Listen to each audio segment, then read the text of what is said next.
Assalamualaikum warahmatullahi wabarakatuh. Dan salam sejahtera untuk kalian semua. Jumpa lagi di channel Wirla Tandrang. Video kali ini, kita akan membahas tentang sejarah dan perkembangan ternak sapi di Indonesia. Namun, sebelum lanjut ke pembahasannya, mari sama-sama kita dukung channel ini, agar semakin berkembang, dengan cara like, share, dan subscribe.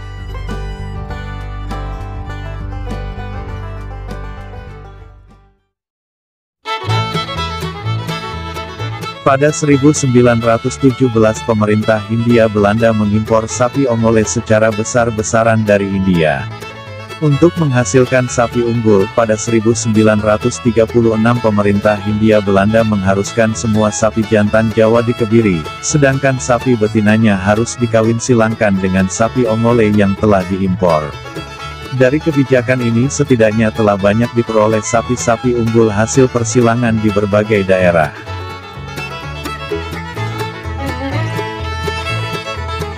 Upaya mengembangbiakan sapi juga dilakukan sejak awal dekade 1950-an. Kisahnya dimulai ketika Presiden Soekarno menggarap tahapan pembangunan bernama Rencana Kesejahteraan Istimewa pada tahun 1950. Saat itu ahli ternak asal Denmark, Profesor B.C. tengah memperkenalkan metode inseminasi buatan kepada para dokter hewan di Indonesia. Fakultas Hewan dan Lembaga Penelitian Peternakan atau FKHLPP Bogor, tempat Said bekerja, lantas diserahi tugas pemerintah untuk mendirikan stasiun inseminasi buatan di beberapa wilayah sentra peternakan sapi susu.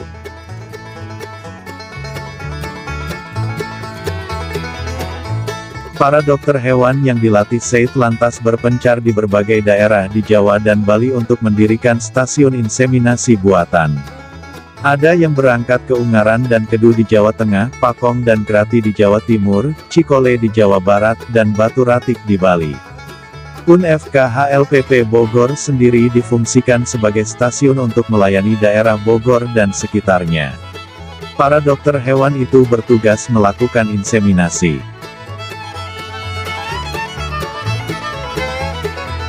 Di stasiun-stasiun itu, para dokter hewan telah melatih beberapa orang manteri hewan dan penyuluh untuk pekerjaan tangan di dalam pembuahan buatan, tutur Said, dalam pidato pengukuhan guru besarnya berjudul Pembuahan Buatan dan Kemungkinannya di Indonesia di Universitas Indonesia pada 1957.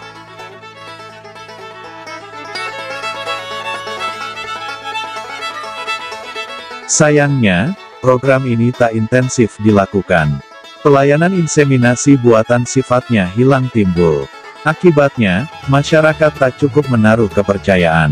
Program Rencana Kesejahteraan Istimewa juga hanya bertahan 2 tahun. Namun, demikian balai-balai inseminasi buatan yang didirikan, telah berjasa membantu mengembangbiakan sapi, meskipun baru sebatas sapi penghasil susu.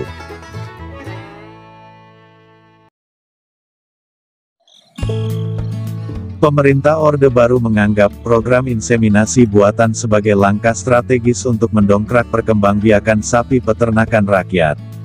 Keberhasilan ekspor telah memicu pemerintah untuk menyediakan lebih banyak sapi yang siap dipasok ke luar negeri.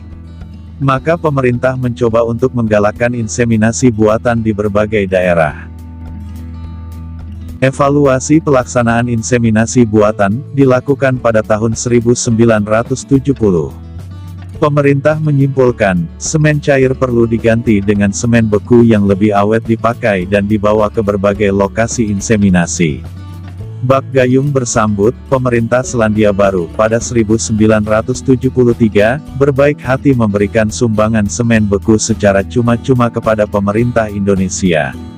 Tak bisa dipungkiri, inseminasi buatan telah berhasil mendongkrak perkembangbiakan sapi dalam negeri sejak dekade 1960. Menurut catatan Badan Pusat Statistik, ekspor sapi potong pada tahun 1968 sebanyak 34.541 ekor. Jumlah ini naik menjadi 72.490 ekor pada tahun 1970. Untuk menyebarluaskan sapi-sapi jenis unggul dan sapi-sapi hasil persilangan, pemerintah menerbitkan Undang-Undang Republik Indonesia Nomor 6 Tahun 1967 tentang ketentuan-ketentuan pokok peternakan dan kesehatan hewan. Di dalamnya termaktub upaya pemerintah untuk menyebarkan ternak secara merata di seluruh wilayah Indonesia. Istilahnya, pewilayahan ternak. Usaha mengimpor sapi unggulan, kembali dilakukan ketika Presiden Soeharto dengan mendatangkan sapi-sapi unggul dari luar negeri, terutama dari Australia. Ditapos, sapi-sapi itu hendak dikawinkan dengan sapi-sapi lokal Indonesia sehingga didapat bibit berjenis sapi unggul. Tahun 1978 adalah tahun terakhir Indonesia mampu mengekspor sapi potong. Jumlahnya hanya 400 ekor saja. Sejak saat itu peternakan rakyat lebih banyak memasok kebutuhan daging dalam negeri saja. Bahkan keran impor daging dari Australia mulai dibuka. Tapos tampaknya menginspirasi pengusaha ternak untuk melakukan impor bibit. Tercatat mulai tahun 1990, Indonesia mulai melakukan impor sapi bakalan. Menurut ahli peternakan dari Universitas Padjadjaran, Sri Rahayu, impor sapi bakalan mulai dilakukan sejak tahun 1990 sejumlah 8.061 ekor. 12 tahun kemudian angka ini melonjak drastis hingga 429.615. Karena terseret krisis ekonomi, pemerintah pernah mengurangi impor sapi bakalan pada periode tahun 1997 sampai tahun 2001. Hasilnya, sapi-sapi lokal terkuras oleh permintaan sehingga dalam waktu yang pendek populasi sapi menurun drastis. Seperti tak punya pilihan lain, pada 2002 Indonesia kembali meningkatkan impor sapi bakalan guna memenuhi kebutuhan konsumsi daging sapi. Indonesia sangat bergantung dengan impor daging asal Australia. Australia merupakan sumber dari 90,06% impor sapi hidup dan 46,70% impor daging sapi dan jeroan. Selandia Baru merupakan sumber impor 32,52% daging sapi dan jeroan.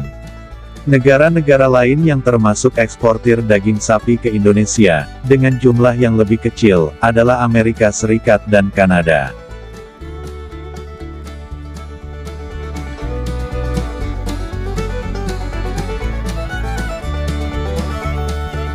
Itulah tadi penjelasan mengenai sejarah perkembangan ternak sapi di Indonesia. Semoga video ini bisa menambah wawasan kalian mengenai hewan sapi dan perkembangan peternakannya. Sampai jumpa lagi pada video selanjutnya dan terima kasih.